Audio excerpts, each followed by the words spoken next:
Shalom, kita jumpa kembali dalam Renungan Goshen Mata. Haleluya.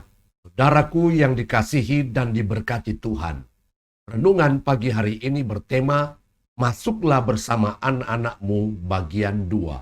Bacaan firman terambil dari 2 Raja-Raja pasal yang keempat, ayat 4 dan 5. Kemudian masuklah, tutuplah pintu sesudah engkau dan anak-anakmu masuk. Lalu tuanglah minyak itu ke dalam segala bejana. Mana yang penuh angkatlah, pergilah perempuan itu daripadanya. Ditutupnyalah pintu sesudah ia dan anak-anaknya masuk. Dan anak-anaknya mendekatkan bejana-bejana kepadanya, sedang ia terus menuang.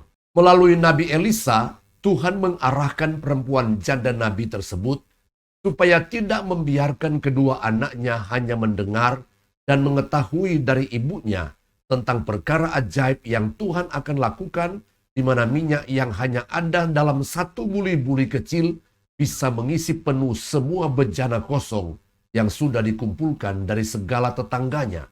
Mendengar dari orang lain tentang Tuhan dan perbuatannya yang ajaib bukanlah salah atau tidak boleh. Tetapi melihat dan mengalami sendiri secara pribadi jauh lebih baik dan penting.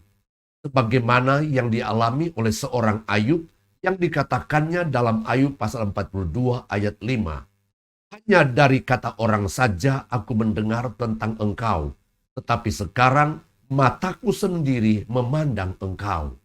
Dunia dengan segala kecanggihan teknologi sedang menarik perhatian manusia, khususnya anak-anak kita. Bahkan sejak anak balita, yaitu umur 1-5 tahun, sudah mulai disuguhi dan dibiasakan dengan namanya handphone, dengan berpikir supaya bisa diam dan tidak mengganggu orang tua. Atau mungkin dengan alasan supaya mereka tidak ketinggalan zaman, apalagi dengan adanya pandemi COVID-19, di mana anak-anak harus sekolah dan belajar dari rumah melalui alat-alat elektronik dan internet. Menyikapi kondisi demikian, lalu para orang tua tidak merasa sedemikian pentingnya pengenalan anak-anaknya akan Tuhan, sehingga tidak mengambil peran utama sebagai yang bertanggung jawab untuk membimbing dan membina kerohanian anak-anaknya, maka hal demikian sangatlah memprihatinkan, sangat fatal dan mengerikan.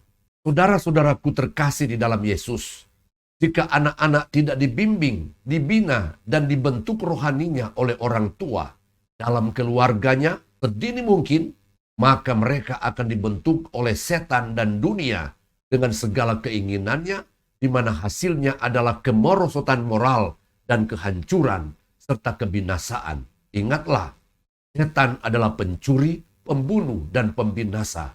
Yohanes 10 ayat 10a. Amin. Tuhan Yesus memberkati.